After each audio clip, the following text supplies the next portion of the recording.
আমরা যে সমস্ত বিষয়গুলো নিয়ে রবিউল আউয়াল আসলে মাতামাতি করে ফেলি, নবীকে এমন এমন জিনিস দিয়ে দেই। আল্লাহ রাব্বুল আলামিন ওই বিষয়টা ক্লিয়ার করছেন আয়াতে।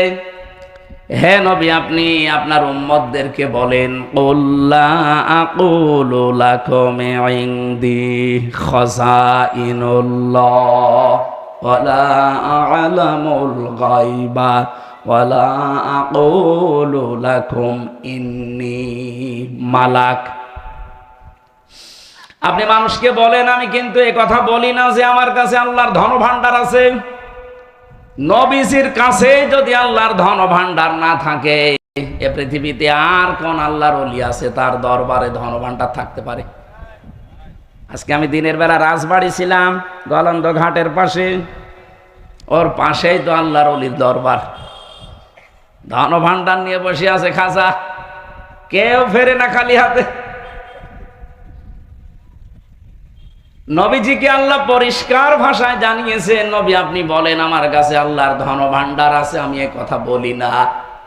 বলেন তো, আল্লাহর পরে যার স্থান তার কাছে যদি এটা না থাকে, কোন মহামানবের কাছে থাকতে পারে? সুতরাং এটা যে পুরাটা বানোয়াট, মিথ্যা, ধোঁকাবাজি, প্রতারণা, এটা আপনাকে বিশ্বাস করা লাগবে। আমি নিচে নামতে পারলাম না আপনাদের কারণে। 2 নম্বরে, ওয়ালা আ'লামুল গায়বা, আমি এ কথা বলি না যে আমি গায়েব জানি।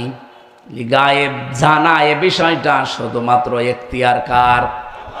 আল্লাহ যতটুকু জানিয়েছে অতটুকু ছাড়া অদৃশ্যের খবর কেউ জানে না। কত ভণ্ড আজকে বাংলাদেশে, বিশেষ করে সাংস্কৃতিক রাজধানী কুষ্টিয়ায়ও আছে।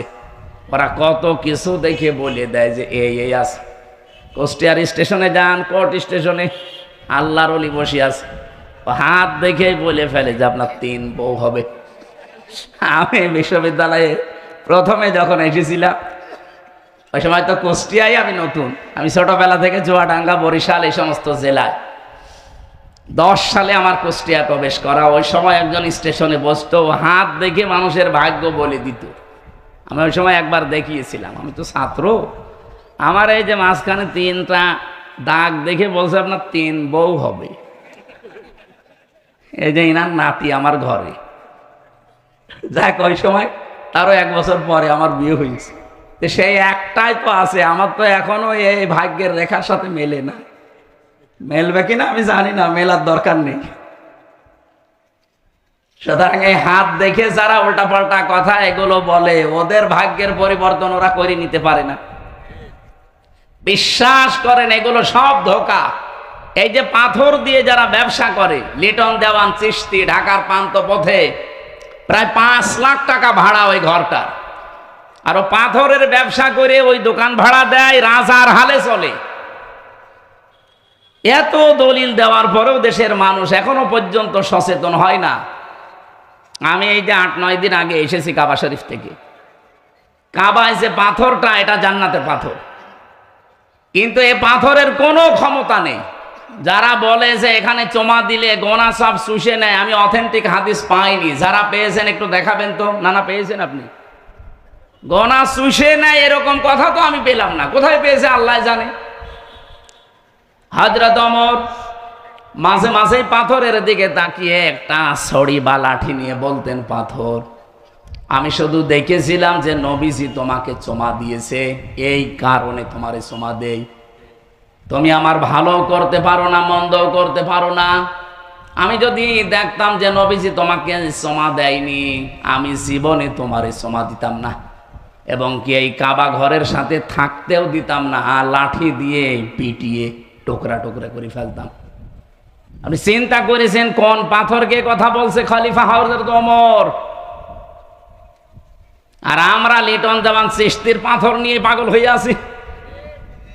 সুতরাং এই যে 50,000, 1 লাখ, 2 লাখ, 5 লাখ টাকা দিয়ে পাথর কিনে বিভিন্ন রোগ শোক থেকে মুক্ত হওয়ার জন্য যারা আন্দাজে ধারণায় আছেন, এগুলো সব বানোয়াট, ধোঁকাবাজি।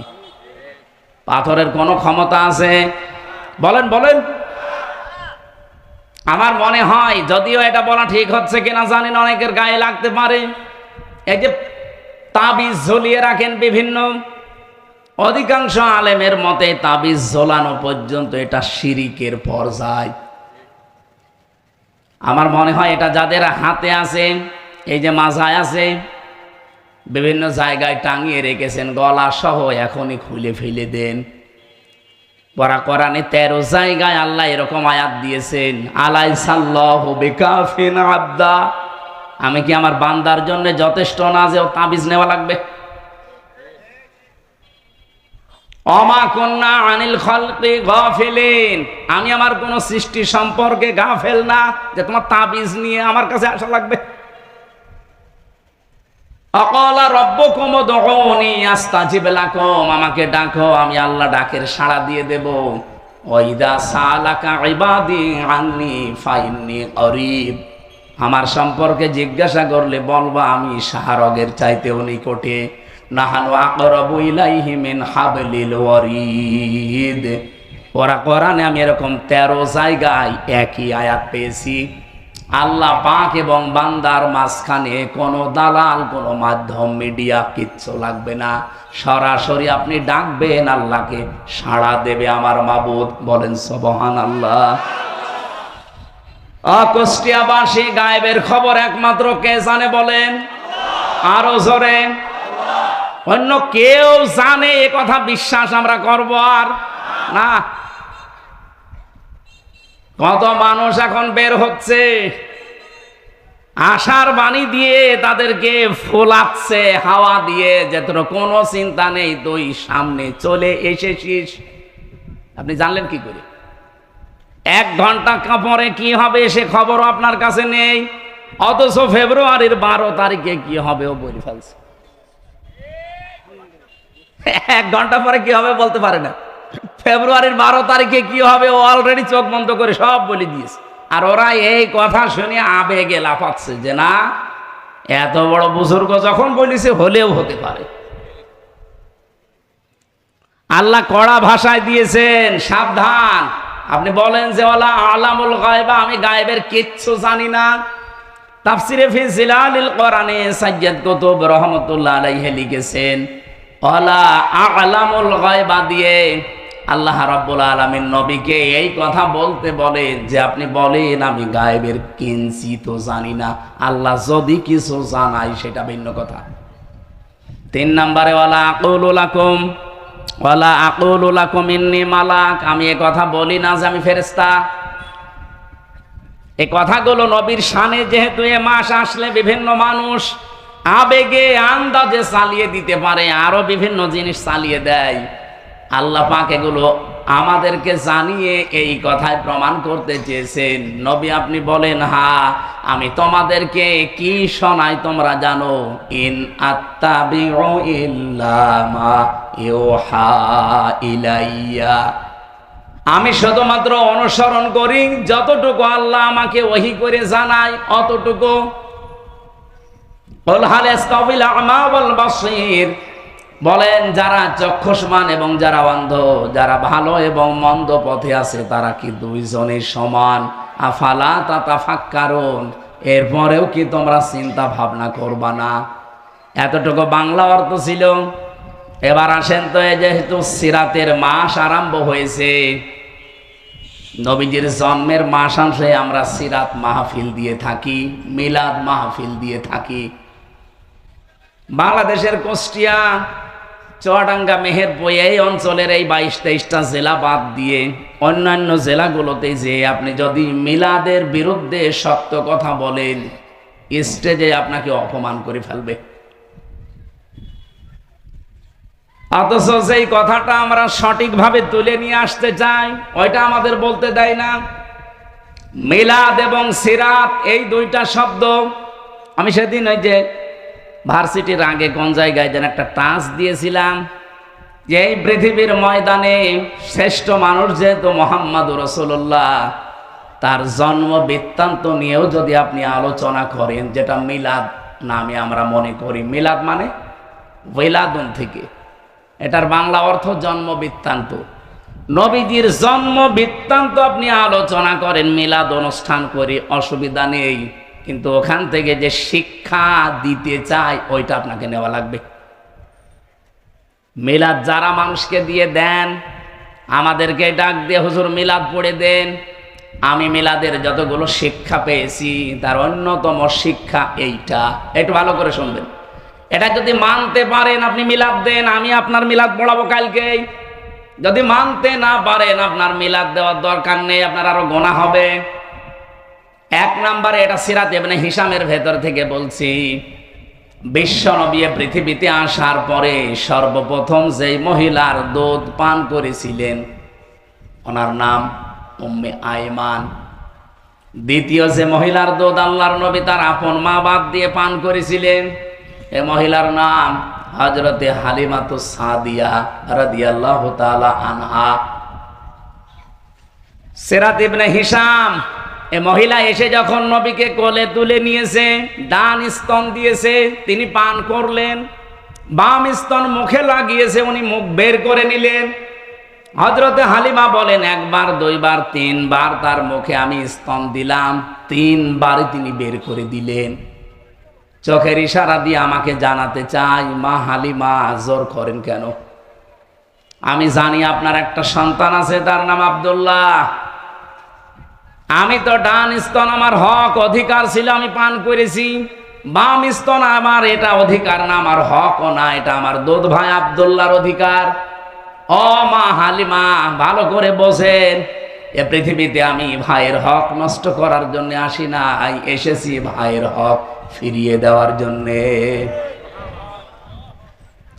মিলাদের আমি প্রায় 27টা শিক্ষা বের করতে পেরেছি, তার ভেতরে এইটা একটা, যে নবী মায়ের কোলে বসে ভাইয়ের হক ফিরিয়ে দেয়, নষ্ট করে না। সেই নবীর উম্মতে রবিউল আউয়াল মাস আসলে মিলাদ দেয় একদিকে, আর একদিকে ভাইয়ের হক মারার জম। এখানে ভাই বলতে শুধুমাত্র আপন ভাই, দুধ ভাই না। আল মুসলিম আখুল মুসলিম, মুসলমান মুসলমানের কি বলেন বলেন। অথচ আগস্টের 5 তারিখের পর থেকে 1 বছর 26 দিন চলছে।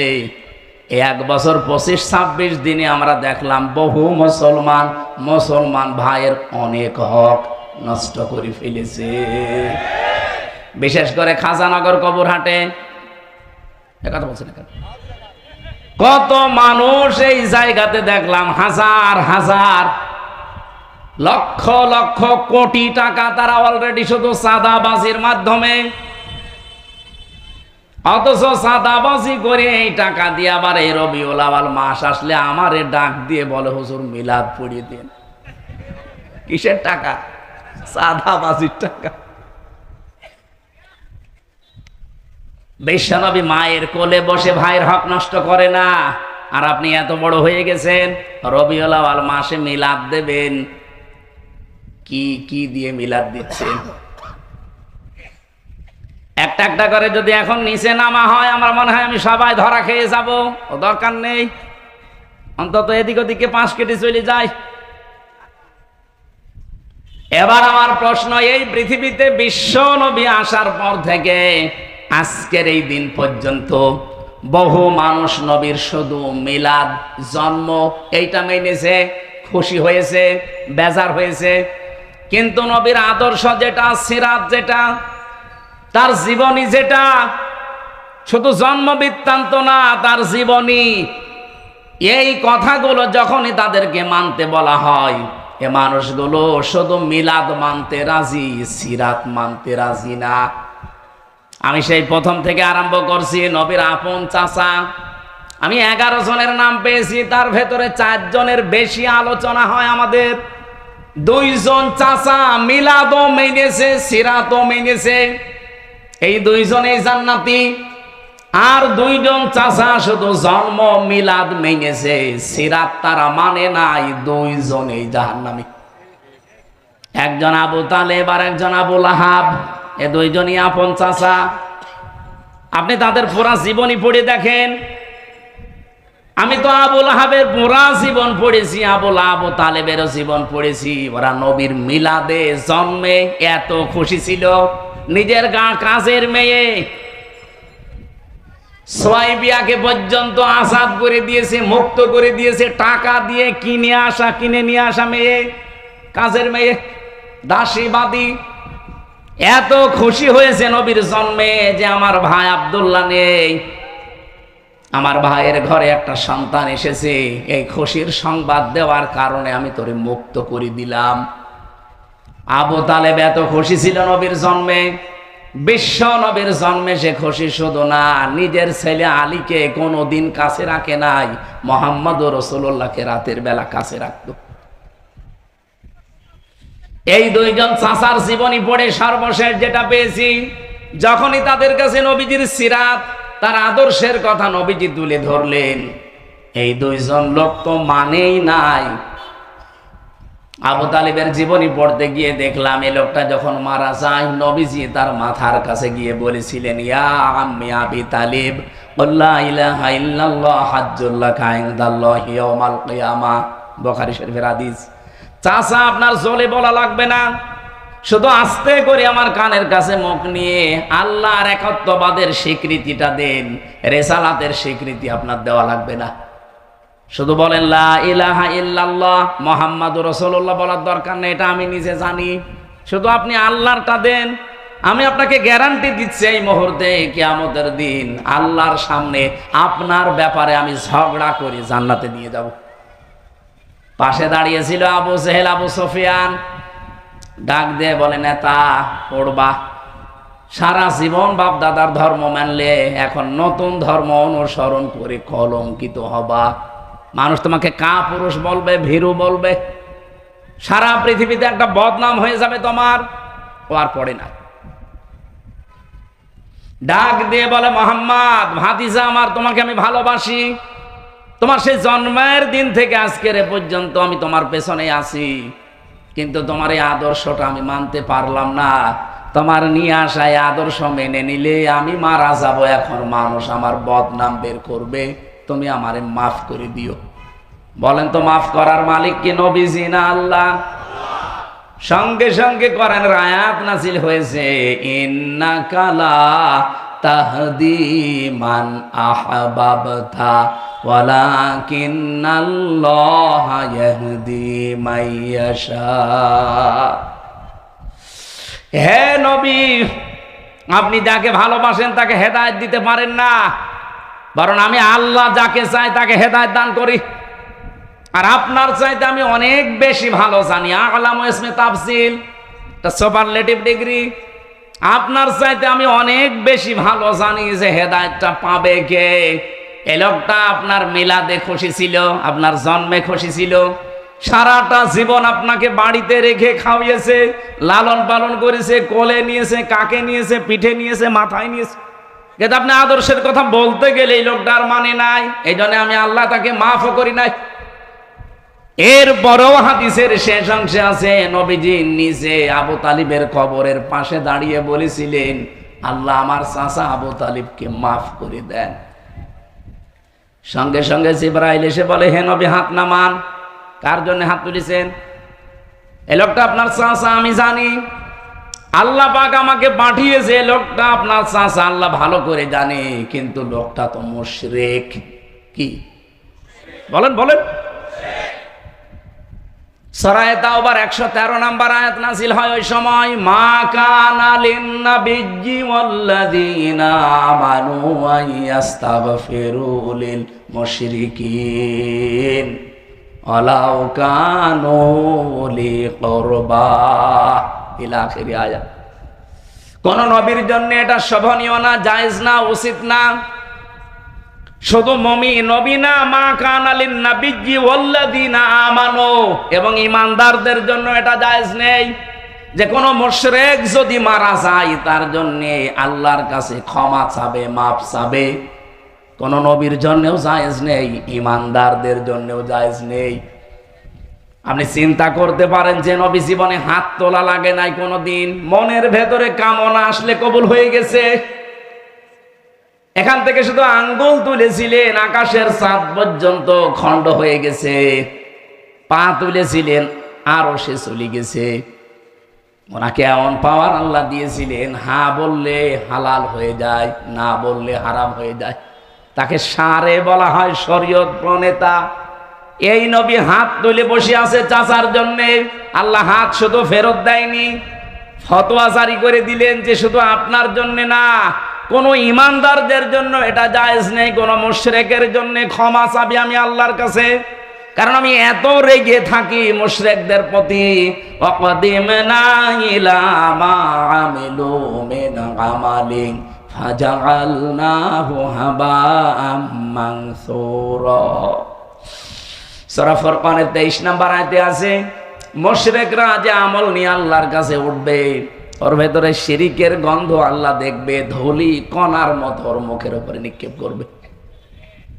প্রশ্ন আসতে পারে, মুশরিকদের প্রতি এত রাগ কেন আল্লাহর? এই এদিকে তাকান, এই ছেলে, এই বসেন বসেন, একটু একটু একটু পরে যাবেন। খুব বেশি সমস্যা হলে যান, নয়তো একেবারে আপনি পরিবেশ নষ্ট করেন না ভাই। এই এদিকে তাকান ভাই। মুশরিকদের প্রতি আল্লাহর এত বেশি রাগ হওয়ার কারণ কি? কোরআন শরীফ পড়তে গিয়ে যত গুনার কথা পেয়েছি, সব গুনাহ আল্লাহ মাফ করে দিলেও দিতে পারে, শিরিকের গুনাহ আল্লাহ মাফ করে না, এ কথা নেই? এত কঠিন কেন? জগতি জেসুয়াবাসী, এই মুহূর্তে যদি রাত 11টা বাজে, এখন বাড়িতে যেয়ে দেখেন আপনার স্ত্রীর কাছে পাশের বাড়ির একজন শুয়ে আছে, কিছু করেনি, শুধু শুয়ে আছে, আপনার ভালো লাগবে? শুধু ভালো লাগবে তা না, খারাপ লাগবে তা না। হাতের কাছে যা আছে আমার মনে হয় 2 ভাগ করে ফেলবেন। আপনি কি করেন স্ত্রীর জন্য এমন? 22 বছর 25 বছর একটা মেয়েকে বিয়ে করে তাকে আপনি শুধু ভরণ পোষণ দিয়েছেন, এই তার জীবন দেননি, তাকে সুস্থ থাকার জন্য যা লাগে আপনি তাও দেননি। এগুলো সব দেয় কে? ওই বীর্য থেকে এ পর্যন্ত বানিয়েছে পুরাটা দায়িত্ব আমার আল্লাহর। আপনি তো 22 বছরে 25 বছরে বানানোটা পেয়েছেন।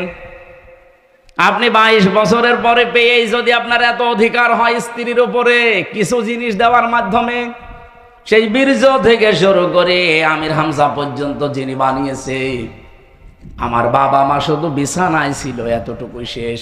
বাকি আমার উপরে পরিপূর্ণ দায়িত্ব কার? সে আল্লাহ যদি দেখে যে তার সাথে তার বান্দা অন্য কাউকে দাঁড় করিয়েছে, আল্লাহর কসম ওই স্বামীর মতো আল্লাহ রেগে থাকে। আপনাকে 2 ভাগ করেন আপনার কপাল। এবার আসেন, শিরিক যত প্রকার হচ্ছে পৃথিবীতে, আল্লাহ এত রেগে থাকেন মুশরিকদের উপরে যে নবীকে বললেন দোয়া করা জায়েজ নেই, ওয়ালাউ কানু উলি কুরবা, যদিও নিকট আত্মীয় হয়। ইমানদারদেরকে আল্লাহ ঘোষণা দিয়েছেন আল্লাযীনা আমানু, ইমানদারের জন্য জায়েজ নেই। অথচ আমরা বাংলাদেশে দেখি টাটকা মুশরিক মরে যায়। আরে মাওলানা তারেকুর রহমান, আমির হামজা এদেরকে নিয়ে 10টা গরু জবাই করে আমরা জান্নাতে দিয়ে দেই, মনে হচ্ছে কন্ট্রাক্টরই নিয়েছি। জান্নাতটা আমাদের বানানো নাকি? এগুলো সব ধোঁকাবাজি, প্রতারণা ছাড়া কিচ্ছু না। আপনি শিরিক থেকে আগে বাঁচেন। এবার বলেন আমি তো এরকম শিরিক করি না, কে বলেছে আপনাকে? আমরা পদে পদে শিরিকে আছি। এর 1টা 2টা করে কয়েকটা প্রমাণ আমি পেয়েছি। 1 নম্বরে আপনি বুঝবেন আপনি শিরিক করছেন প্রকাশ্যে অথবা গোপনে, ওই সময় কাবুর আলাল মুশরিকিনা মা তাদউহুম ইলাইহি। হে নবী, আপনি জমিনে দিন কায়েমের কথা বলছেন, মত পার্থক্য করতে আপনি নিষেধ করছেন এ বিষয়ে, কিন্তু আপনার এই ঘোষণা শোনার পরে সবচাইতে বেশি খারাপ লাগবে, কষ্ট লাগবে, মন খারাপ হবে তাদের যারা মুশরিক। সুতরাং বাংলাদেশে আমরা যারা দিন কায়েমের কথা বলি, আল্লাহর এই জমিন বানিয়েছেন তিনি, হুকুমও চলবে তার, এই কথা বললে রাজনীতির মনে করে বিভিন্ন রকমের দোষ আমাদের উপরে চাপিয়ে যারা আসতে চান না, আপনি বিশ্বাস করতে পারেন আপনার দ্বারা কোনো শিরিক হচ্ছে। আপনি অলরেডি মুশরিক হয়ে গেছেন, তাছাড়া তো আপনার কাছে খারাপ লাগার কথা না। এদেশে এখন প্রায় 18 কোটি মানুষ, 7 কোটি 20 লাখের একটা টার্গেট আমি পেয়েছি একটা জরিপে। এই 7 কোটি 20 লক্ষ মানুষ এখন বলছে আমরা এই দেশে রাষ্ট্রীয়ভাবে ইসলাম দিন কায়েম এটা চাই। এই মানুষগুলো আমার মনে হয় এরা প্রকাশ্যে গোপনে শিরিক থেকে অলরেডি মুক্ত। বাকি যারা আছেন, আপনার কাছে যদি দিন কায়েমের কথা বললে, আল্লাহর বিধানের কথাগুলো বললে আপনার মন খারাপ হয়, কষ্ট লাগে, আপনার রাগ হয়, বুঝবেন আপনি যে কোনো ভাবে শিরিকের সাথে জড়িত। কোরআনের সূরা সূরার 13 নম্বর আয়াতের মাঝের অংশে এটা আছে, আপনি বাড়িতে মিলিয়ে দেখেন আপনি আসলে শিরিক করছেন কিনা। দ্বিতীয় নম্বরে, যারা শিরিক করেন প্রকাশ্য গোপনে, এই মানুষগুলো ভয় পায় না। এই পৃথিবীতে যেহেতু আল্লাহর বানানো জমিনটা, ঘোষণা তিনি দিয়েছেন, আলা লাহুল খালকু ওয়াল আমরু, জমিন যার, বিধান চলবে তার। কথা বলেন না কেন? জমিন যেহেতু সবাই আমরা স্বীকার করি এই দেশে যে এ জমিন বানিয়েছে আল্লাহ, এমনকি আবু জেহেলও এটা বিশ্বাস করত। এটা আমি বানালাম? ওয়ালা ইন সাআলতাহুম মান খালাকাস সামাওয়াতি ওয়াল আরদা লা ইয়াকুলুনাল্লাহ। হে নবী, আপনি আবু জেহেলকেও যদি জিজ্ঞাসা করেন যে আকাশ আর জমিন কে বানিয়েছে, ও গ্যারান্টি দিয়ে বলবে লা ইয়াকুলুনাল্লাহ, লামে তাকিদ নুনে সাকিলা, ও গ্যারান্টি দিয়ে বলবে আল্লাহ বানিয়েছে। তাহলে আবু জেহেল কি ইমানদার ছিল? বলেন বলেন। তাহলে আবু জেহেলের মতো ইমান আমাদের মনে করেন আছে, কিন্তু দ্বিতীয় নম্বরটা সমস্যা, ও নিজে আইন বানিয়ে আল্লাহর আইনের পাশাপাশি লাগিয়ে দিত। এই জমিনেও আমরা দেখছি আল্লাহ একজন আছে, আসমান জমিনের মালিক আল্লাহ, এ ঘোষণা দেয়, কিন্তু আল্লাহর পাঠানো আইনের পাশাপাশি নিজেরা আইন তৈরি করে ব্যক্তি, পরিবার, সমাজ, রাষ্ট্র চালাতে চায়। এইটাও এক প্রকার শিরিক। এক কথা বলেন। শয়তান আপনাকে জীবনেও কোনোদিন এসে বলবে না যে এই পাথরের মূর্তি, এটার পূজা কর, জীবনেও বলবে না। শয়তান অত পাগল না, কারণ শয়তান জানে যে কথা যদি আমি এনামুল হককে বলি, ও জীবনেও এই কাজ করবে না। কিন্তু শিরিক যেহেতু করানো লাগবে, এমন একটা বিষয় আপনাকে ঢুকিয়ে দেবে, আপনি ওই রকম পাথরের মূর্তি পূজা করার মতো শিরিক নিয়েই কিয়ামতে উঠবেন। আল্লাহ বানিয়েছে জমিন, আইন চলবে তার, সেখানে আল্লাহর বাইরে কোনো আইন যদি কেউ বানিয়ে পাশাপাশি চালাতে চায়, এটাও মূর্তি পূজার মতোই শিরিক। আর এই জমিনে এটা চলছে, চলছে না? সুতরাং এই দেশে যারা আল্লাহর আইন বাদ দিয়ে মানুষের তৈরি করা আইন কায়েম করতে চান, আপনি আমার মনে হয় আবু জেহেলের মতো ইমানের দাবিদার। এর চাইতে স্পষ্ট বলার কায়দা আর নেই। এরপরও যদি কেউ না বোঝার ভান করে থাকেন, এদিকে আসেন। ঝড়ে কোদাল ছাড়া আপনার আর সম্ভব না। এবার আমার প্রশ্ন ছিল কি, দুইজন নবী, দুইজন চাচা শুধুমাত্র জন্ম মানত, নবীজির মিলাদ মানত, একটা আবু তালেব আর একটা আবু লাহাব। দুইজনেই জাহান্নামী, কারণ তারা নবীর আদর্শ মানে। সিস্টেম অপর পৃষ্ঠায় দেখুন, আরো দুইজন চাচা, হযরতে আব্বাস, হযরত আমির হামজা রাদিয়াল্লাহু তাআলা আনহুমা। এই দুইজন চাচা শুধুমাত্র জন্ম মানে নাই, আমির হামজার পুরা জীবনী পড়েছি। নবীর জন্মে এমন বেশি খুশি হয়েছিল হযরতে আব্বাসও, কিন্তু নবীর সিরাত মানতে গিয়ে এই দুইজন অগ্রণী ভূমিকা পালন করেছে জীবনের সর্বোচ্চ দিয়ে। আল্লাহ এত বেশি খুশি হয়েছিলেন, তাদের নামে কোরআনের আয়াত নাযিল হয়েছে, রাদিয়াল্লাহু আনহুম ওয়া রাদু আন। আমি আল্লাহ যেমন তাদের উপরে রাজি হয়ে গেছি, তারাও আমার আল্লাহর উপরে রাজি। যালিকা লিমান খাশিয়া রাব্বা। জোরে বলেন সুবহানাল্লাহ। কুষ্টিয়াবাসী অনেক বেশি ভালোবাসি আপনাদেরকে, মন থেকে হৃদয় দিয়ে কথাগুলো বলছি। এই সিরাতের মাসে, এই মিলাদের মাসে, জন্মের মাসে আপনি যদি শুধু জন্ম নিয়ে আনন্দে শেষ করে দেন, তার আদর্শ যদি আপনি না মানতে পারেন, আল্লাহর কসম আপনিও কিন্তু আবু লাহাব, আবু তালেবের মতো হয়ে যাবেন। আমরা মিলাদ মানি, সিরাত মানি, কথা বলেন না কেন? আমরা মিলাদ মানি, সিরাত মানি। এবার আপনি মানবেন কতটুকু সিরাতটা? একটা পর্যায়ে নিয়ে এসেছি আমি। সূরা আলে ইমরানের 31 নম্বর আয়াতে আমরা পেয়েছি, এই মাস আসলেই দেখবেন এই আয়াতটা বেশি পড়া হয়। কুল ইন কুনতুম তুহিব্বুনাল্লাহা ফাত্তাবিউনি ইউহিব্বুকুমুল্লাহ ওয়া ইয়াগফির লাকুম যুনুবাকুম আল্লাহু গফুরুর রহিম। এই একটু ভালো করে শুনবেন, এটা গতানুগতিক ভাবে না, এখান থেকে একটা শিক্ষা নিয়ে যাবো আজ। ইবনে কাসির থেকে বলছি এইটা। নবী আপনি বলেন যদি আল্লাহকে ভালোবাসি, এই কথা বলতে চাও, এই কথা বলতে চাই না আমরা? আল্লাহ তোমাকে ভালোবাসি, এ দাবি আমাদের আছে না নেই? এই দাবি যারা করেন তাদেরকে আল্লাহ বলছেন এ দাবি করার আগে সবাইকে একটা আদেশ দিলাম, ফাত্তাবিউনি, তারা যেন আপনার অনুসরণ করে, তারা যেন আপনাকে ভালোবাসে, কথা কিন্তু এই জায়গায় নেই। তাহলে আল্লাহ হাব্বন দিতেন, তাবন দিয়েছেন, তারা আপনাকে যেন অনুসরণ করে, অনুকরণ করে, আপনাকে দেখে দেখে চলে। এইটা যদি তারা করতে পারে তাদের আমি আল্লাহকে ভালোবাসা লাগবে না, ইউহিব্বুকুমুল্লাহ, আমি নিজেই তাদেরকে ভালোবাসছি, বাসবো। এটা মোজারে, বর্তমান, ভবিষ্যৎ, প্রেজেন্ট, ফিউচার।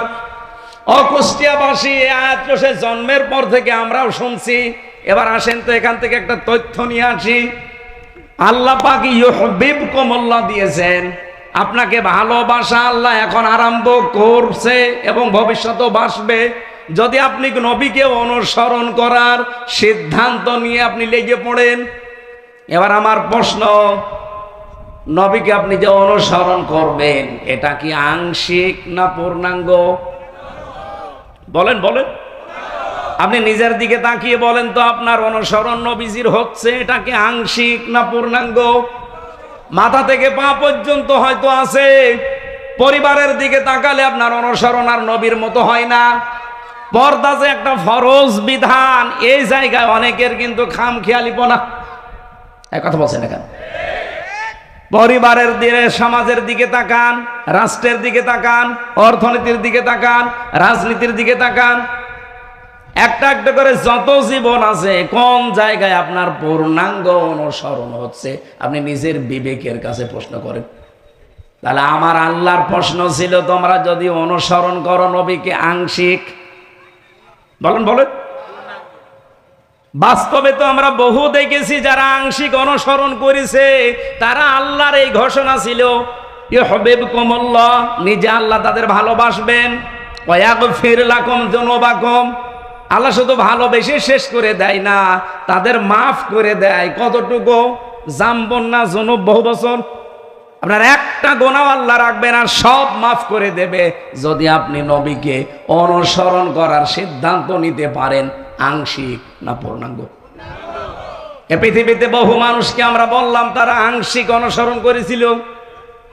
আব্দুল্লাহ ইবনে উবাই, আপনি দেখবেন ওর পুরা জীবনই পড়ে আমি শুধু একটা ভুল পেয়েছি, বাকি কোন জায়গায় আমার দৃষ্টিতে ভুল ধরা পড়ে নাই।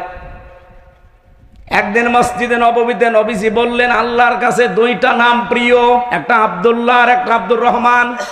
ও পেছন দিক থেকে দৌড় দিয়ে বাড়িতে যেয়ে নিজের নাম পাল্টিয়ে রেখেছে আব্দুল্লাহ, ছেলের নাম পাল্টিয়ে দিয়েছে আব্দুল্লাহ, নাতি ছেলে ছিল তাও পাল্টিয়ে দিয়েছে তুইও আব্দুল্লাহ, বাবার নাম পাল্টিয়ে দিয়েছে আব্দুল্লাহ, 14 বংশ সব আব্দুল্লাহ। এবার আমার প্রশ্ন, নবীর কথা শোনার পরে মানতে দেরি করেছে কয় মিনিট? কি অনুসরণ করতে আপনি বলেন? শুনতে দেরি, মানতে দেরি ছিল না। কিন্তু এই লোকটা উহুদের ময়দানে যাবার সময় নবীজির পেছন দিক থেকে 300 মানুষ নিয়ে ভেগে গিয়েছিল। আমাদের দেশে এখন বদর, উহুদ, খন্দক নেই, কিন্তু সামনে আমার মনে হয় এই দেশে দ্বীন ইসলাম থাকবে না, থাকবে না। সেজন্য বদরের ময়দান উহুদের ময়দানের মতো আসতেছে। এখান থেকে কেউ যদি ভেগে যান, আপনারও আব্দুল্লাহ ইবনে উবাইয়ের মতো জানাজা পড়ালেও কিছুই হবে না। না বোঝার ভান করে আছেন কারা? থেকে হাত তোলেন তো, আমি জানি আপনি বুঝে ফেলেছেন। সামনে যে দিন আসতেছে দেশে, একটা ইসলামের পক্ষে, একটা ইসলামের বিপক্ষে। বদরের ময়দানে একদল ইসলামের পক্ষে ছিল আর একদল ইসলামের বিপক্ষে ছিল। বদর আমরা দেখিনি, কিন্তু সামনে বদর উহুদ আসতেছে। উহুদের ময়দান থেকে আব্দুল্লাহ ইবনে উবাই যেমন 300 লোক নিয়ে ভেগে গিয়েছিল, আজও অনেকেই বিভিন্ন কায়দায় মানুষকে ভেগিয়ে নিয়ে যাওয়ার চেষ্টায় আছে। কুষ্টিয়াতে নেই? আপনি যদি যারা ভাগাতে চায় তাদের ভেতরে পড়ে যান, আপনি মরে যান, আপনার জন্য আমির হামজা না কাবার ইমাম এসে জানাজা পড়ালেও কিছু হবে না। ওই দিন নবীজি নিজে জানাজা পড়িয়েছে এই লোকটার, 22 জন সাহাবী কাতার সোজা করে জানাজা চলছে। হযরত ওমর শুধু বলছে না, আমি জানাজায় যাব না, কারণ ওই লোকটা 300 লোক নিয়ে ভেগে গিয়েছে। এতটুকু শেষ, নবীজি বলেন আমাকে আল্লাহ এখনো নিষেধ করেনি জানাজা পড়তে, দোয়া করতে, সুতরাং আমি করব। নিজের জামা মোবারক খুলে বললেন ওর জানাজার কাফন বানিয়ে দেন, কবর খুঁড়ে নিজের হাতে লাশ রাখবেন, জানাজার নামাজ পড়ি। আমি তাফসির থেকে বলছি, এটা আধুনিক তাফসির যেগুলো আছে আপনি দেখবেন মুফাসসির বর্ণনা করেন হযরতে ওমর শুধু যায়নি, বাকি 22 জন সাহাবী কাতারে দাঁড়িয়ে আছে। প্রথম তাকবীর দেওয়ার পরে ফেরেশতা জিবরাইল এসে সূরা তাওবার 80 নম্বর আয়াত নিয়ে হাজির। ইস্তাগফির লাহুম আও লা তাস্তাগফির লাহুম ইন তাস্তাগফির লাহুম 70 মাররাতান। এ পর্যন্ত শেষ আয়াত, কিন্তু এখনো শেষ হয়নি। আমি আলেমদেরকে বলছি একটু ভালো করে মিলান তো। জিবরাইল এসে এ পর্যন্ত বলার পরে দাঁড়িয়ে গেছে, আর কথা বলে না। হে নবী, আপনি এই লোকটার জন্য ক্ষমা চান আর না চান, জানাজার নামাজ পড়ান আর না পড়ান, এর জন্য আল্লাহর কাছে মাফ চান আর না চান সমান হবে। এমনকি যদি 70 বারও ক্ষমা চান। এ পর্যন্ত বলার পরে নবীজি বলেন আমার মনের ভেতরে একটা আশঙ্কা এসেছিল, আকাঙ্ক্ষা এসেছিল যে 70 মাররাতান আছে, যে 70 বার ক্ষমা চাইলে আল্লাহ মাফ করবে না। আমি এই লোকটার জন্য 71 বার ক্ষমা চাবো। আল্লাহ তার 71 বারের কথা দেয়নি, 70 বারের কথা যখন দিয়েছে আমি 71 বার ক্ষমা চাবো, তাহলে তো মাফ হবে। সঙ্গে সঙ্গে জিবরাইল এ কথা মনে মনে বলতে দেরি, ফেরেশতা জিবরাইলকে আল্লাহ বলেন যে পরের অংশটুকু শুনিয়ে দেন, ফালাইয়াগফিরাল্লাহু লাহুম। আমার প্রশ্ন এখানে একটা আলেমদের কাছে, আল্লাহ পাক শুধুমাত্র যদি ফালাইয়াগফিরাল্লাহ পর্যন্ত দিতেন, আল্লাহর কসম আমি নিজে জীবনও ভয় পেতাম না। আমার ভয়ের কারণ হচ্ছে শেষে এই হোমটা, এটা বহু বচন, এটা জমির। এদিকে তাকান, আল্লাহ যদি ফালাইয়াগফিরাল্লাহ পর্যন্ত দিতেন তাহলে আয়াতটা শুধুমাত্র আব্দুল্লাহ ইবনে উবাইয়ের জন্য ছিল। কিন্তু যখনই হোম দিয়েছেন তখন হামজা ওর ভেতরে আছে, এ তারিকুর রহমানও আছে। আল্লাহ পাক বলেন ইয়াগফির, এটা মজারে বর্তমান ভবিষ্যৎ প্রেজেন্ট ফিউচার। এর আগে লাং, মজারের আগে লান আসলে বাংলা অর্থ হয় জীবনেও হবে না। হে নবী, শুধু এর জন্য না, এরকম চরিত্রের মানুষ কিয়ামত পর্যন্ত যারা আসবে তাদের জন্য আপনিও যদি 70 বার না 70,000 বারও ক্ষমা চান, আমি আল্লাহ তাদেরকে মাফ করছি না, করব না। আব্দুল্লাহ ইবনে উবাইয়ের অনুসরণ আংশিক ছিল না পূর্ণাঙ্গ? আংশিক। পুরা জীবনে শুধু একটা জায়গায় আমি ঝামেলা পেয়েছি, উহুদের ময়দানে 300 মানুষ নিয়ে ভেগে গিয়েছিল। ওর রাজনৈতিক জীবনে বিশ্ব নবী ওর আদর্শ ছিল না, বাকি জীবনে ছিল। রাজনৈতিক জীবনে ওর নেতা ছিল আবু জেহেল। আপনি এবারে আয়াতটা বাংলাদেশের সাথে মিলান তো। এদেশে যে 192 জন আমরা মুসলমান, আমার মনে হয় শুধু ওই মুসলমানই দেওয়া আছে, এই মুসলমানই। আয়াত নাজিল হওয়ার তো সিস্টেম এখন নেই। যদি হইতো, কত মানুষ যে আমরা আব্দুল্লাহ ইবনে উবাইয়ের কাতারে চলে যেতাম। কথা বলেন না কেন? সুতরাং আমাদের অনুসরণ করা লাগবে কি আংশিক না পূর্ণাঙ্গ? আর আমরা সেই পূর্ণাঙ্গ অনুসরণের কথাই বলি। আপনি যেমন নামাজে নবীজিকে মানেন, আপনি যেমন রোজাতে নবীজির হুকুম, আল্লাহর হুকুম নবীজির কায়দায় মানেন, ঠিক ওই কায়দায় আপনার পরিবারে মানা লাগবে, সমাজে মানা লাগবে, রাষ্ট্রে মানা লাগবে। আর এই কথা বলতে গেলে বিভিন্ন রকমের ট্যাগ আমার নামের উপরে দিয়ে দেন। আমি আপনাকে বাঁচাতে চাচ্ছি, কারণ দুনিয়ার এই ছোট্ট জীবনটা যদি শান্ত না হয়, নিরাপদ না হয়, আল্লাহর কসম মরণের পরে বিশাল জীবন আপনি নিরাপত্তা পাবেন না। কাবা শরীফ তাওয়াফ করার সময় দেখছিলাম, আপনি হজে গেছেন? এখনো যাইনি। রুকনি ইয়ামিনী থেকে হজরে আসওয়াদ যে পাথরটা, এই জায়গাটা যখন পার হওয়া লাগে, লক্ষ লক্ষ হাজী সাহেবেরা সবাই এই দোয়াটা পড়ছে, রব্বানা আতিনা ফিদ দুনিয়া হাসানা ওয়া ফিল আখিরাতি হাসানা। হে আল্লাহ, দুনিয়ায় শান্তি দাও, স্বস্তি দাও, নিরাপত্তা দাও, এরপরে আখিরাতেও শান্তি, স্বস্তি, নিরাপত্তা দিও। বলেন তো, আগে দুনিয়া না আগে আখিরাত? বলেন বলেন। এই 56,000 বর্গ মাইল এখনো পর্যন্ত আমরা নিরাপত্তা দিতে পারি নাই, আমরা সেইটা দিতে চাই। এবার এমন একটা দেশ আমরা আল্লাহর নবীর অনুসরণের মাধ্যমে কোরআন দিয়ে বানাতে চাই। 56,000 বর্গ মাইলে মালয়েশিয়া বাংলাদেশের থেকে 7 ডবল বড়। 1200 কিলোমিটার 1800 কিলোমিটার আমি রান করেছি এক একদিন। পাহাড়ি এলাকা, জঙ্গলের ভেতর দিয়ে যাচ্ছি আমি আর ড্রাইভার আর ওই হোসাইন, কেউ নেই সাথে। রাত 12টা, 1টা, 2টা, 3টা বাজে, কারণ এত দূর রান করা লাগবে। ড্রাইভার আমারে বলছে, শরীর সমসম করে ওঠে, এত বড় বিশাল ভয়ঙ্কর জায়গা পার হওয়া লাগে। ড্রাইভার বলছে, কোনো চিন্তা নেই হুজুর, শুধু আল্লাহর ভয় ছাড়া কেউ সামনে আসবে না।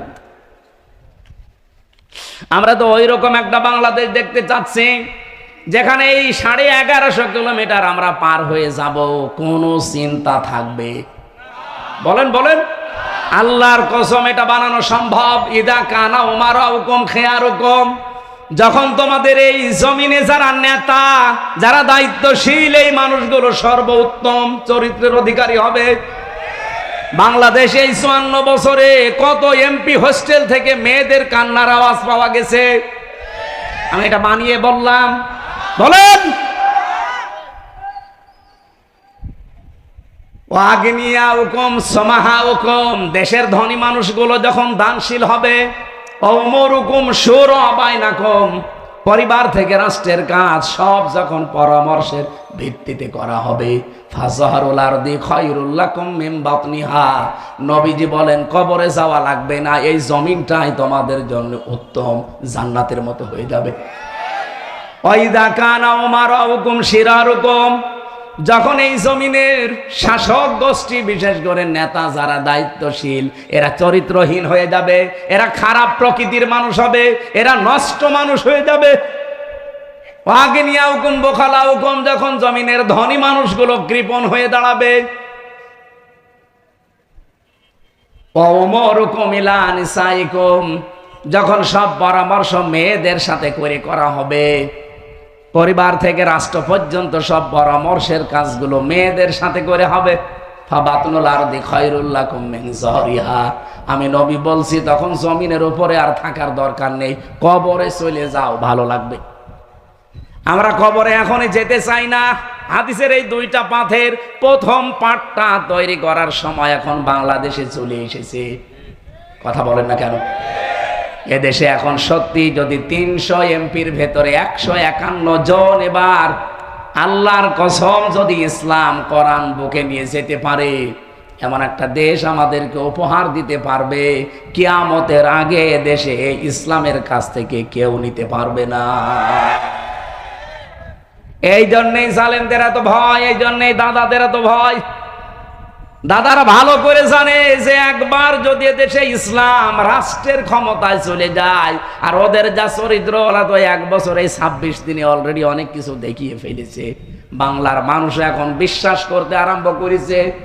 সুতরাং এরা যদি যেতে পারে, এদের যেমন কোন চরিত্রের খারাপ কিছু পাওয়া যায়নি, যদিও আমাদের অধিকাংশ দোষ মিথ্যা দেওয়া হয়।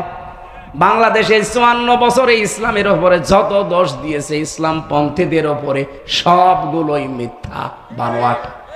তার ভেতরে একটা রগ কাটা, এটা মিথ্যা কথা, ডাহা মিথ্যা কথা। রগ কাটে যারা, তাদের নামে বদনাম নেই। যারা রগ কাটা দেখলে আরো ভয় করে, তাদের নামে বদনাম। 14 বংশ যাদের রাজাকার, তাদের নামে এ দোষ নেই। শুধু আত্মীয়তা করে আমি ফেসে গেছি।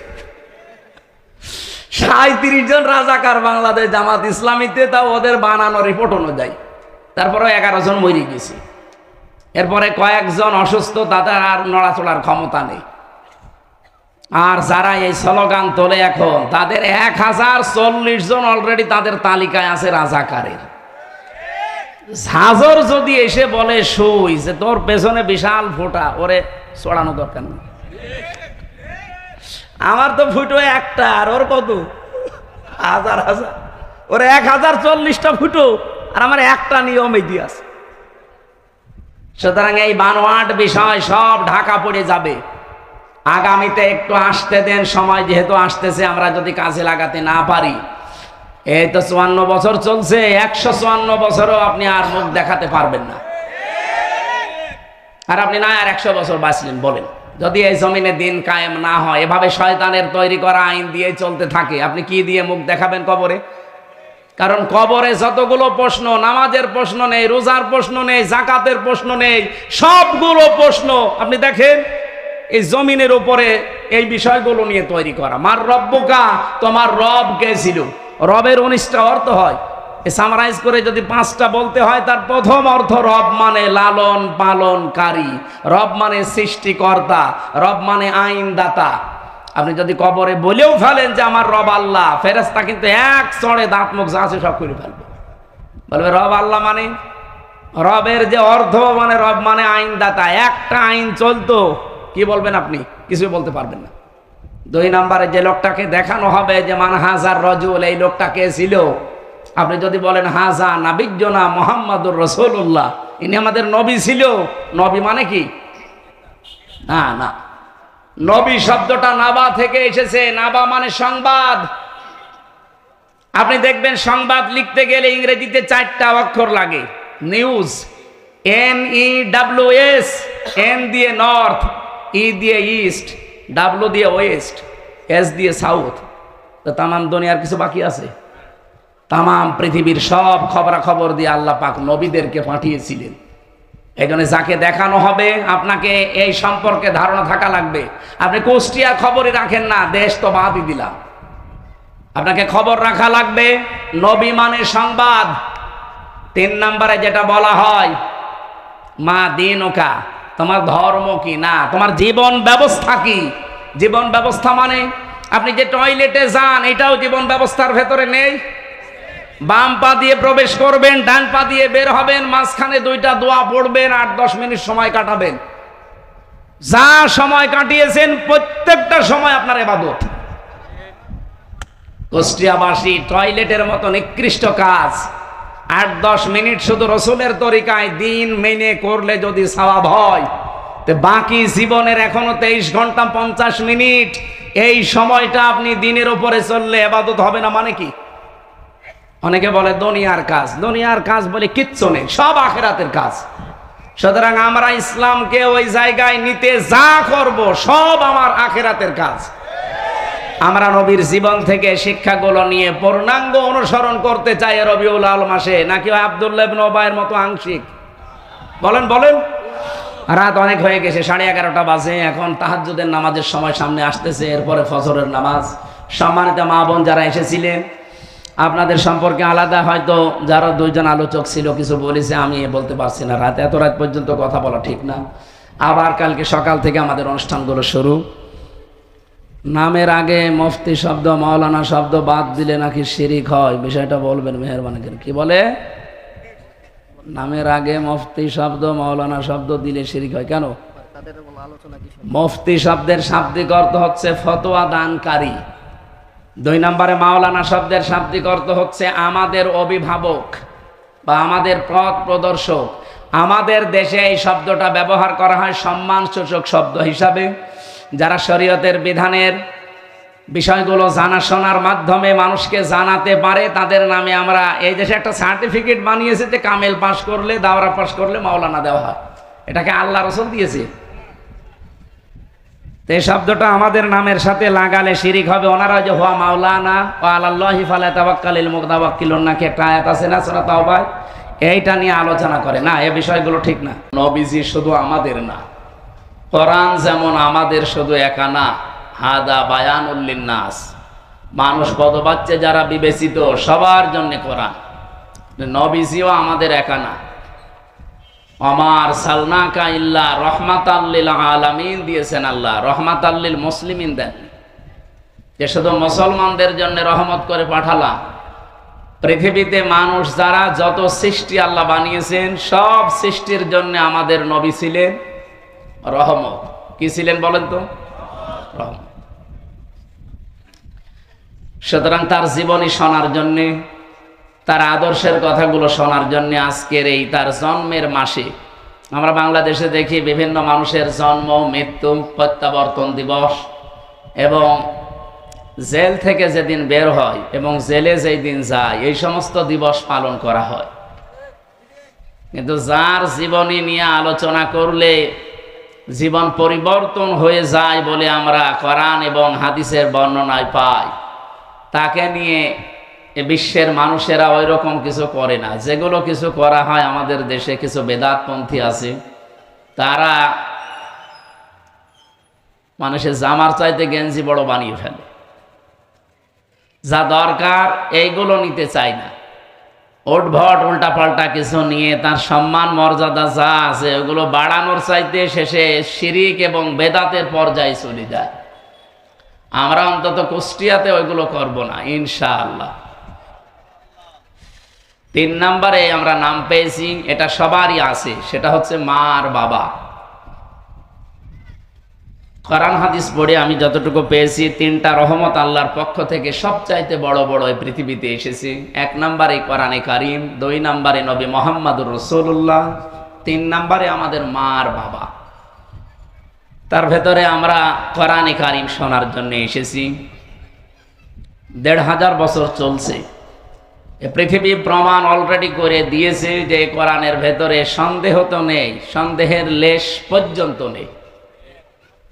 K1 সুপার কম্পিউটার, আপনারা যারা শিক্ষিত মানুষ, যারা নাড়াচাড়া করেন এগুলো জানেন। আমেরিকার নিউ ইয়র্ক সিটিতে একবার 4500 ধর্মীয় গ্রন্থ এক জায়গায় করেছিল। একটা একটা করে কম্পিউটারের ভেতরে দেয় পৃষ্ঠাগুলো, ভেতর থেকে লেখা আসে যে এগুলো সঠিক কিনা। আমি আজকে আসার সময় এই তথ্যটা পেলাম। ভালো করে একটু খেয়াল করে দেখেন তো, যা শুনতে আসলেন কত অথেন্টিক এই কিতাবটা। ওখানে প্রত্যেকটি ধর্মীয় গ্রন্থের ব্যাপারে কথা এসেছে যে এর ভেতরে এই জায়গায় সমস্যা আছে, পৃষ্ঠার নাম ধরে ধরে। কোরআনে কারিম 1টা 2টা 3টা করে 6666 বলেন আর 6236 বলেন। এই আয়াতগুলো যখন একটা একটা করে দিয়েছে, সর্বশেষ লেখা উঠেছে যে এর ভেতরে কোনো ভুল নেই এবং এইরকম কিতাব পৃথিবীতে বানানো সম্ভব।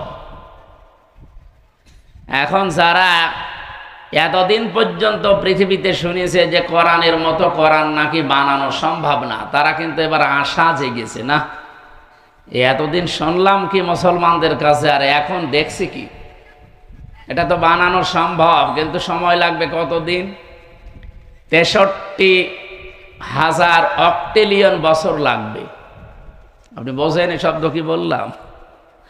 আমরা যারা এখানে গণিত অঙ্ক যাই বলে এ বিষয়ে যে সমস্ত মানুষ লেখাপড়া করে, হিসাব নিকাশে জিজ্ঞাসা করে যে অক্টেলিয়ন কাকে বলে। প্রথমে হয় এ বিষয়টা আমরা দেখেছি একক হয়, এরপরে দশক হয়, এরপরে শতক, সহস্র, অযুত, লক্ষ, নিযুত, কোটি, million, billion, trillion, zillion, pillion, এরপরে অক্টেলিয়ন। আপনি হিসাব করে দেখেন তো, এত বছর যদি আপনি বাঁচেন, পুরাটা জীবন এর পেছনে দেওয়া লাগবে, তারপরে এরকম একটা কিতাব আপনি বানাতে পারবেন। এখন যদি মনে করেন না পুরাটা জীবন আমি দিলাম, এরপরে আমার ছেলে দেবে, এরপরে আমার নাতি ছেলে দেবে, এইভাবে না, হবে না। কম্পিউটারে এটাই লেখা এসেছে যে আপনার জীবনে এরকম হায়াত পাওয়া লাগবে এবং পুরাটা জীবন যদি এর পেছনে ব্যয় করতে পারেন আপনি বানাতে পারবেন। আদম নবী থেকে শুরু করে আজকের দিন পর্যন্ত 63,000 অক্টেলিয়ন বছর কারো জীবনের হায়াত আছে? কিয়ামত পর্যন্ত কেউ পাবে এরকম হায়াত? দিন যত যাচ্ছে হায়াত আরো কমতেছে। আগে আদম নবী বেঁচে ছিল 1000 বছর, তার সন্তানেরা বেঁচে ছিল এরকম 700 বছর, 500 বছর, আর আমরা মাত্র 60-70 বছর। তারপরও এখন গ্যারান্টি নেই। গ্যারান্টি আছে আমাদের? তো এই জন্যে এটা আর সম্ভব না। যা শুনতে এসেছেন এমন একটা কিতাব, বিশ্ব নবীকে আল্লাহ সতর্কবাণী দিয়েছেন, মানে কত বড় অথেন্টিক সেই কথা বোঝাতে আমি বলছি। সূরা হাক্কাত 44 নম্বর আয়াত। রব্বুল আলামিন বলেন, ওয়ালাউ তাকাওয়ালা আলাইনা বা'দাল আকাওয়িল লা আখাযনা মিনহু বিল ইয়ামিন সুম্মা লাকাতা'না মিনহুল ওয়াতিন। এ পর্যন্ত একটু ভালো করে শুনেন, গতানুগতিক কথা আমি বলি না। আল্লাহ পাক বলেন, হে নবী, আমি কোরআনে যা দিয়েছি, আমার এই কথা বাদ দিয়ে কোনো নতুন কথা যদি আপনি কোরআনের ভেতরে নিজের কথা আমার নামে চালিয়ে দিতেন যে এইটা আল্লাহ জানিয়েছে, কি করতাম জানেন? লা আখাযনা মিনহু বিল ইয়ামিন, আপনার ডান হাত চেপে ধরতাম, কণ্ঠনালী কেটে ফেলে দিতাম। ঠিক আছে? ঠিক নেই। আমরা প্রচলিত যে এইগুলো পড়ি বাংলায়, এগুলো ঠিক আছে। এনারা আমাদের যা পড়ায় এ পর্যন্ত ঠিক আছে, কিন্তু আপনি শব্দের দিকে খেয়াল করে দেখেন তো বাংলার সাথে এই আরবিগুলো মিলছে কিনা। আল্লাহ তাআলা বললেন লা আখাযনা, এখানে ফাইল কর্তা সরাসরি আল্লাহ নিজে, আমি নিজে ধরতাম। মেনুহু বিল ইয়ামিন, বি মানে দ্বারা, দিয়ে, কর্তৃক, যাই বলে। ইয়ামিন মানে ডান হাত। আমি আমার ডান হাত দিয়ে আমার নবীকে চেপে ধরতাম। নবীর ডান হাত ধরতাম, তার কণ্ঠনালী কেটে ফেলে দিতাম। এ কথা এখানে নেই, অথচ যত আপনি বাংলা অনুবাদ দেখবেন এই কথা লেখা আছে। কথাটা শুনতে যদিও মনে হচ্ছে একরকম, এই আকাশ পাতাল অর্থ পাল্টিয়ে গেছে। আপনি মনে করেন আমি এনামুল সাহেবের ডান হাত চেপে ধরলাম আর ওনার গলা কেটে ফেলে দিলাম, এটা একটা বাংলা অর্থ। আর একটা অর্থ কি? আল্লাহ তাআলা এখানে যেটা জানাতে চেয়েছেন, এত শক্ত কথা এটা কোরআনের ব্যাপারে, লা আখাযনা মিনহু বিল ইয়ামিন, আমি নিজে নবীর ডান হাত না, আমার ডান হাত দিয়ে, আল্লাহ তাআলা বলেন আমার ডান হাত দিয়ে আমি নবীকে চেপে ধরতাম। আমার প্রশ্ন, নবীকে আল্লাহ চেপে ধরার কথা বললেন, ডান হাতের কথা দিলেন, মিনহু বিশ শিমাল দিলেন না কেন? যে আমি বাম হাত দিয়ে ধরতাম। আল্লাহর কি বাম হাতের শক্তি নেই? আপনাদের যা আওয়াজ মনে হচ্ছে উনি দুর্বল হয়ে গেছে। আল্লাহর বাম হাতে শক্তি আছে না? কেমন শক্তি আছে? আমরা ডান হাত বাম হাত বললে যেটা বুঝি সচরাচর, আমাদের জ্ঞান যা আছে চর্ম চোখ দিয়ে আমরা যেটা দেখি, যে আমাদের ডান হাতে অন্তত তুলনামূলক শক্তি বেশি বাম হাতের চাইতে। কথা বলেন কিনা বলে? আমরা যে উদাহরণ দিলে বুঝি ভালো, আপনি দেখবেন কোরআনে আল্লাহ ওই রকম উদাহরণই দিয়েছেন। আমাদের জীবন সম্পর্কে আল্লাহ উদাহরণ দিতে গিয়ে সময়ের উদাহরণ দিয়েছেন, কারণ আমাদের জীবনটার সমষ্টি সময়। সময় না থাকলে হামজা আছে, আরো জোরে বলে।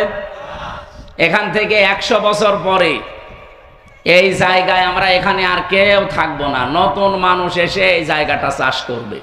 আর আমরা যারা আছি 100 বছরের ভেতরে সব মাটির নিচে ভরাট হয়ে যাব। 100 বছর পরে যদি আমি এখানে এসে বলি যে কুষ্টিয়ার 6 রাস্তার মোড়ে এই বাড়ি আমার, ওই সময় যারা ওখানে বসবাস করবে ও বাড়ি আমারে ঢুকতে দেবে? আমি যদি বলি আমার বাবার নাম রিয়াজউদ্দিন, আমার দাদার নাম জাহান আলী, এই বাড়ি তারা বানিয়েছিল, আমি এখানে ছিলাম অন্তত 50-60 বছর, ওরা আমারে বলবে কিসের রিয়াজউদ্দিন, কিসের জাহান আলী? আমার নাম শুনলে তো বলবে আপনারাই চিনি না। এজন্য আমার জীবনের সবচাইতে গুরুত্বপূর্ণ যে সম্পদ, তার নাম কি বলেন তো? আরো জোরে বলেন। কোরআনে দেখবেন জীবন সংক্রান্ত যত বিষয় আছে সময়ের সমষ্টি, এরকম কিছু উদাহরণ আল্লাহ সেট করেছেন। আল্লাহ রাব্বুল আলামিন বলেন ওয়ালা আসরি, সময়ের কসম। কিসের কসম দিলেন? কারণ আমরা বুঝি ভালো যে সময় থাকলে হামজা আছে, সময় নেই হামজা নেই। আমরা যেহেতু সচরাচর দেখি এই পৃথিবীতে আমাদের ডান হাতে শক্তি বেশি, বাম হাতের শক্তি একটু তুলনামূলক কম। আমরা যেটা দিয়ে বুঝবো ভালো, আল্লাহ সেই উদাহরণ দিয়েছেন। মেনহ বেশিমালও দিতে পারতেন, তাও অর্থ পারফেক্ট হইতো। তারপরও আল্লাহ মেনহ বেলিয়ামিন দিয়ে এত শক্ত ভাষায় জানালেন যে আমি আমার নিজের ডান হাত দিয়ে আমার নবীকে চেপে ধরতাম। আর আমরা যেহেতু ডান হাত দিয়ে কোনো কিছু ধরলে শক্ত করেই ধরি নাকি? আল্লাহ এইটাই বোঝাতে চেয়েছেন যে কোরআন কত অথেন্টিক। আমি আমার ডান হাত দিয়ে আমার নবীকে চেপে ধরতাম মজবুত শক্তভাবে। এতটুকু শেষ করলাম না, সুম্মা লাকাতানা মিনহুল ওয়াতিন, এমনকি তার কণ্ঠনালীও কেটে ফেলে দিতাম যেন আর কথাই বলতে না পারে। কোরআনের ভেতরে আমি আল্লাহ ছাড়া আর কারো কথা নেই। এমনকি ফামা মিনকুম মিন আহাদিন আনহু হাজিজিন, এ বিষয়ে আমাকে নিষেধ করা কোন শক্তি পৃথিবীতে আসমানে কারো নেই। এত বড় কঠিন কথা বলার পরেও দেখি আমাদের এই দেশে বহু মানুষ কোরআনের ব্যাপারে নিজের মতামত তুলে ধরে কথা বলে। এর আগে একজন বলছিল নাকি যে লাকুম দীনুকুম ওয়ালিয়া দীন, রাহুল বুখারী। একটা কথা হইল, কথা হচ্ছে কোরআনের, আপনি বুখারী শরীফ বলে চালিয়ে দিচ্ছে।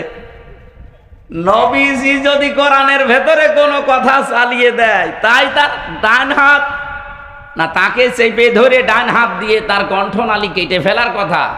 এত বড় কঠিন হুঁশিয়ারি, আর সেই জায়গায় বুখারী শরীফের হাদিস আপনি কোরআন বলে চালিয়ে দিচ্ছেন। কোরআনের আয়াত বুখারী শরীফ বলে চালাচ্ছে।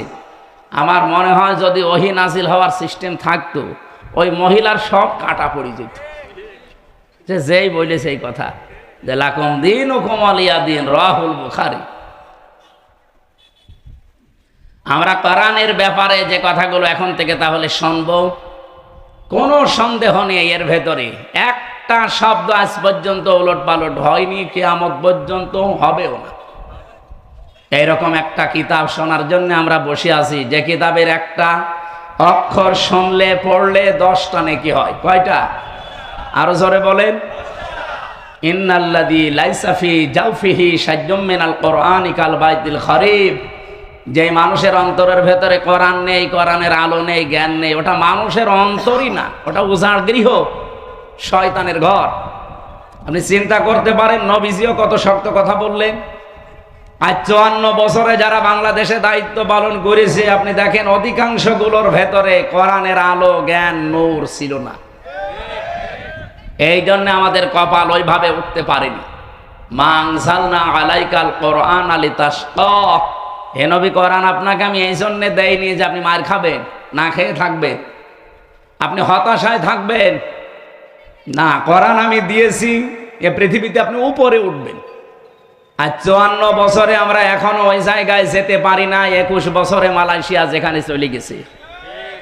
আমি পুরা এলাকা ঘুরেছি মালয়েশিয়া, বাংলাদেশের চাইতে প্রায় 7 ডবল বড় দেশটা, বিশাল দেশ।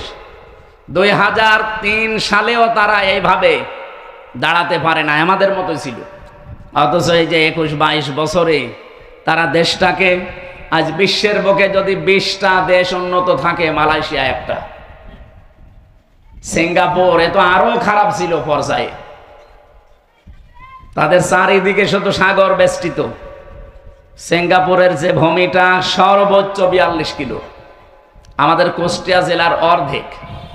এতটুকু একটা জায়গা, আমার মনে হয় এদিকে বিশ্ববিদ্যালয় থেকে শুরু করে খুব বেশি হলো খোকসা পর্যন্ত, এই যে এতটুকু একটা দেশ। তামাম পৃথিবীতে যদি 10টা দেশ আপনাকে গণনা করা লাগে উন্নত, তাহলে সিঙ্গাপুর ধরা লাগবে। আপনি টের পাচ্ছেন তারা মাছ ধরে খেত। এই যে জেলে বলে না বাংলায়, মাছ ধরে খায়, এদের কি বলে? জেলে। ওরা ওই ছিল। ওরা মালয়েশিয়ার যত ময়লা সব ভাগাড় হিসাবে তারা ব্যবহার করতো এলাকাকে। এই যে মাছ এবং গরু ছাগল মহিষ এগুলো জবাই করে করে রক্ত এই ময়লাগুলো সব এখানে ফেলা, এই জায়গা ছিল সিঙ্গাপুর। তো তারা আজ সততার কারণে, তাদের তো আর ইমান নেই, 100 জনের 95 জন তারা অমুসলিম, মাত্র 5 জন মুসলমান সেখানে। কিন্তু দাঁড়িয়ে যাওয়ার পেছনে আমি কারণ দেখেছি শুধু তাদের সততা, এবং তারা মানুষকে ধোঁকা দেয় না। আমরা এই দেশে এই দুইটা জিনিস যদি এস্টাবলিশ করতে পারি, যে এই দেশে আমরা যারা আসবো সামনে সততা নিয়ে আসতে চাই, আর সততা তৈরি হয় পৃথিবীতে উৎকৃষ্ট মানের সততা এই কোরআনের জ্ঞানের দ্বারা। কিসের দ্বারা বলেন তো? বাংলাদেশে বিশেষ করে আমি তো এ দেশের প্রায় থানায় 630টা থানায় আমি গেছি, আমি দেখেছি একটা জিনিস ঝামেলা আছে এই দেশে, এদেশে আর ভারতে। আমরা এই রবিউল আউয়াল মাস আসলে নবীর মহাব্বতে এমন অবস্থা তৈরি হয়ে যায় আমাদের, বিশেষ করে চট্টগ্রাম আর সিলেটের মানুষের। এরা আয়াত পড়ে বেশিরভাগ সূরা মায়েদার এই 9 নম্বর আয়াতটা, 15 নম্বর আয়াতটার শেষের অংশটা বেশি পড়া হয়। ক্বাদ জাআকুম মিনাল্লাহি নূরুন ওয়া কিতাবুম মুবিন, অবশ্যই আল্লাহর পক্ষ থেকে তোমাদের কাছে এসেছে স্পষ্ট নূর, কিতাব। এখানে তারা ব্যাখ্যা করতে গিয়ে আমি দেখেছি বিশেষ করে চট্টগ্রাম আর সিলেটের মানুষেরা তারা বলতে চায় এখানে নূর মানে মুহাম্মাদুর রাসূলুল্লাহ আর কিতাব মানে কোরআন শরীফ।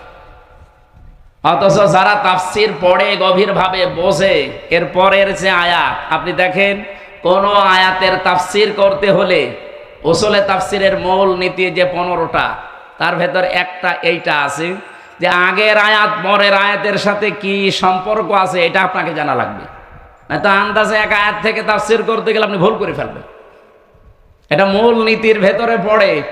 এর পরের আয়াত আগের আয়াতের দিকে একটু খেয়াল করলে এটা কিন্তু সমাধান হয়ে যায়। বাংলাদেশে যেটা নিয়ে আমরা আজ অনেকে কাফের পর্যন্ত ফতোয়া দিতে দ্বিধাবোধ করি না। যারা নবীকে নূরের তৈরি মনে করে না তারা নাকি কাফের, এই কথা অনেকে বলে না। যদিও আমাদের এই সমস্ত জেলায় এগুলো কম। আপনি চট্টগ্রামে যান, আপনার জানাজায় বন্ধ করে দিবে, এমন কড়া। ওরা মিঠা সন্নি, কড়া সন্নি, আরো বিভিন্ন নাম নিয়েছে। তা আমি এই শব্দটা পড়তে গিয়ে দেখলাম আল্লাহ রাব্বুল আলামিন এখানে ক্বাদ জাআকুম মিনাল্লাহি নূরুন ওয়া কিতাবুম মুবিন এ শব্দ বলার পরে এর পরে এইগুলো যে সব এক জিনিস তার প্রমাণ দিয়েছেন পরের আয়াতে। আলেমদেরকে বলছি বাড়ি যে একটু মিলাবেন, শব্দটা দেখবেন।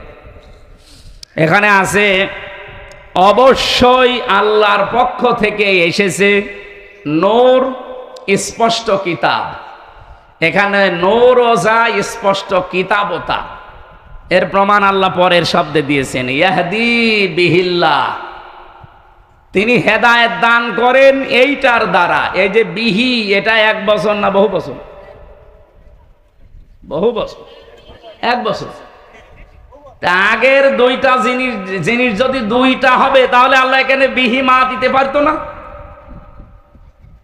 আপনারা আরো বাড়ি যেয়ে মিলাবেন। আমার তো ছোট মাথা, বড় বড় মাথা আছে সাইফুদ্দিন হুজুরের মতো যাদের।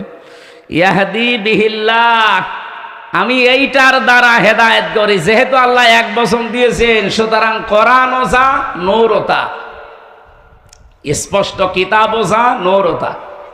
দ্বিতীয় প্রমাণ হচ্ছে ফি জিলালিল কোরআন, এখানে কিতাবের অনেকগুলো নাম দেওয়া আছে। কোন জায়গায় আমি পেয়েছি কোরআনের নাম 55টা, কোন জায়গায় পেয়েছি 45টা, কোন জায়গায় 25টা, কোন জায়গায় 4টা। আমি যে 4টার বিষয়ে বলছিলাম তার ভেতরে একটা নাম আছে কোরআনের, আন-নূর। কোরআনের নাম কি বলেন বলেন? তাহলে এই আয়াত দ্বারা আল্লাহ যেটা বোঝাতে চাচ্ছেন নবী নূরের তৈরি, এ কথা বলে আপনি নবীর সম্মান বাড়াচ্ছেন না। আর তারে নূরের তৈরি বললেই কি, মাটির তৈরি বললেই কি, আপনার ইমানে কোনো সমস্যা আছে? এইটা যেহেতু আমাদের সিলেবাসের অন্তর্ভুক্ত না, মরণের পরে বিষয়ে গুরুত্বপূর্ণ কোনো প্রশ্ন নেই, সুতরাং এইটা নিয়ে কেওয়াজ করে সময় নষ্ট করার কোনো দরকার নেই। আমি কথা আশা করি বোঝাতে পেরেছি। সুতরাং এমন কোরআন আমরা শুনতে কোনো ভেজাল নেই। সুতরাং যে আল্লাহ আমাদেরকে আজকে নিয়ে আসলেন এখানে, আমরা খুশি। কারণ এক একটি অক্ষর শুনলে বুঝলে আপনার ইমানের মান এবং এখলাস অনুযায়ী কমপক্ষে তো 10টা নেকি পাবেনই, সর্বোচ্চ 700 পর্যন্ত নেকি পাবেন ইনশাআল্লাহ। আল্লাহ আমাদেরকে সর্বোত্তমটা যেন আমাদের ইমান অনুযায়ী দান করেন, বলেন আমিন।